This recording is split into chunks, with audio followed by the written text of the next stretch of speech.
Hey guys, welcome back to my channel. Today was a break-even day. So let's get into what happened. It was a pretty shitty day in the way that price moved, but there were opportunities. So I think you need to, as much as we have good days and you learn from them, you've got to learn from the days that you don't take many good trades as well. So took I got lured into taking a trade a little bit before my zone, which ended up in -7 pips. I think it was just because the market was moving so slow and I missed some potential buys that moved 50 pips.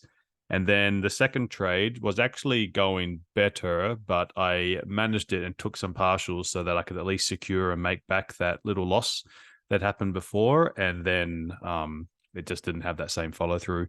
A great opportunity came later. So let's have a look at it. Here is the charts. So I've replayed the data to where we got into the stream. So this is around 7:30 odd. At the time, 30-minute candles had been pushing down. My idea was to look for these sells based on price having been, we're in this clean traffic zone. It made sense to look for sells, but the issue was New York was bearish. London yesterday was bearish. New York was bearish again. And Euro had pushed down. So it didn't make sense for London just to push straight down. So they were going to not sell the low. They were going to pull price back up, try retrace back into like maybe the London low or somewhere in this middle New York session, like the 50% area, or even get to the Asian high and then sell off from there. The presence of these candles over here, this one here, no wick, no top wick, led me to believe that there's going to be some nice little opportunities around this area potentially. We just need to see reaction and then a confirmation. So I did draw this area as well. This one here, I didn't actually have it at right the start of the stream. This is something that just I missed it initially, and then one of the Glenn pointed that out, and I really liked it. I really liked how we've got a perfect resistance candle in the New York session, followed by a retest of that area, and then having a down move from there. So this created my resistance zone right over here. Really, really like that area. Because this candle is in the Asian session, I don't really want to take it from that open area.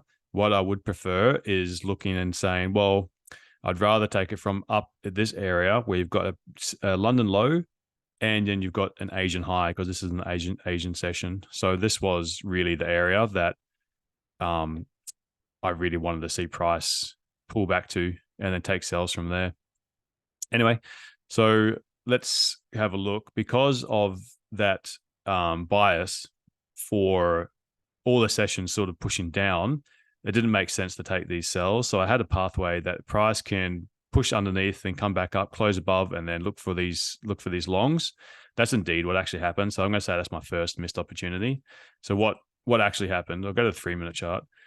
Price had opened, and we did have a drive down. Okay, so where was this drive? This is the open here of London.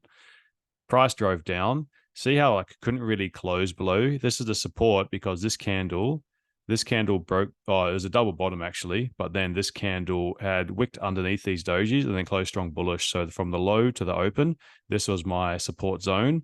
And I really wanted to see something either break it, close underneath, or respect it and then close back above. And then you can look to take that kind of move. So that was the first idea.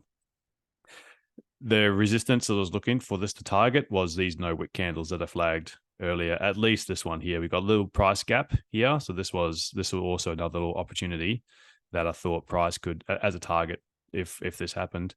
The next candle pushed up, okay, wicked down and then pushed up. And I was really hoping it was going to come back down, retest the open. Then I'll jump into that buy and then target this little area. It didn't quite do that, and it sort of just hesitated, and then it just pushed straight up. So to me, it was a missed opportunity. Probably could have jumped into it just for the sake of maybe 5 pips that I didn't jump into that, but then my target was 50 pips away. So it's a shame. It's a real shame that didn't get it, but I'll learn from that. Anyway, you can see like where it sort of reacted here first, then price pushed up into it. I'm going to switch over to the 5-minute candles here because this is where I got trapped. Price had pushed up into this area, taking this liquidity, and it gave me a lovely 5-minute rejection looking candle. So if price pushed down and came back up into this wick area, I was going to take an anticipation sell for price to push back down to go with the overall bias. What happened was price shot down and then left like a no wick candle. So I was confident price would come back up to this little area. Price came back up and I jumped into a trade. Not this one, not this one, not this one. This one here. So as it pushed up into this open area, anticipation entry, exactly where I got into this one was 1531.6. So give or take the difference in my terminal for this price is a little, tiny bit different. We got in at 31.6 over here. Oh, wait a second. That's not it. Sorry, that was the other one.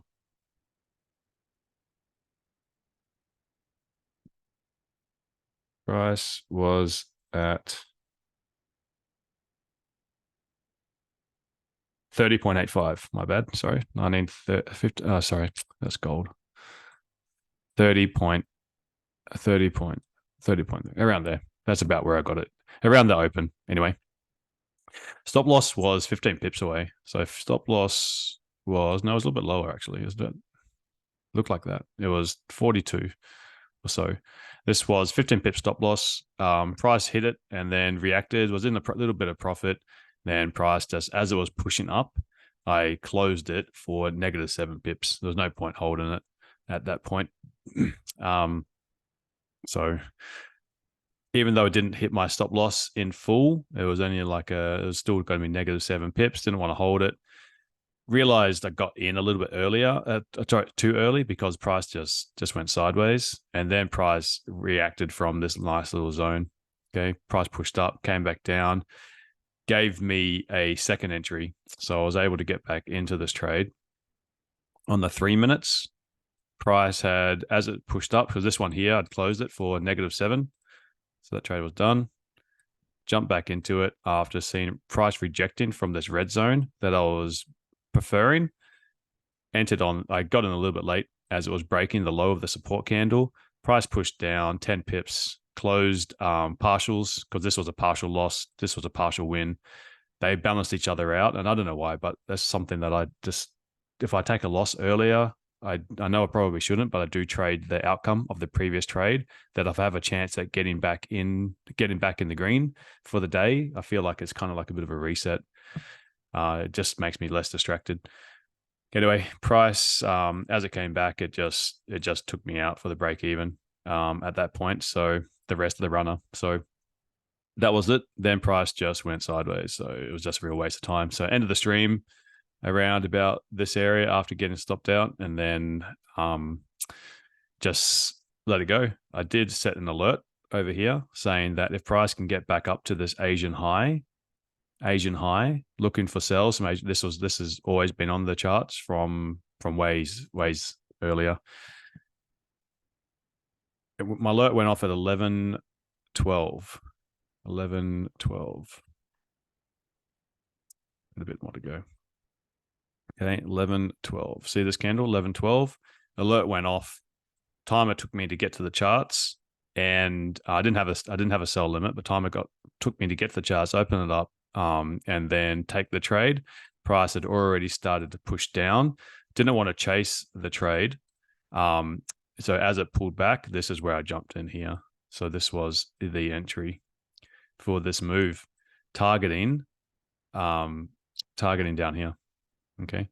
So that was the idea for that one. Price then dropped pretty nicely. Very happy with that trade. The idea was there. It's just, I think the take-home message for this one, and I've been seeing this quite a bit, is like, you pick a trading window. My trading window, actually, I'm looking for trades. Sometimes I take one before London, but it's going to be 8 o'clock till 9:30. So this is where I want to see volume entering the market. If I'm feeling like it's quite slow after this time, just go to the 15-minute or higher, wait for a candle that a strong confirmation. Stop looking for if the volume's slow. I'm not really looking for lower time frame price action confirmations. I'm then switching to a higher time frame and then waiting for my levels to be hit. Set alerts, walk away from the computer, wait for them to be hit, and then trade. If you're going to take it, for me anyway, if I'm going to take a trade after this time. So this one, had to play the waiting game. Was a missed opportunity. This could have been plus 50 pips. Took a little loss getting lured in early, somewhere around here, and then took a win.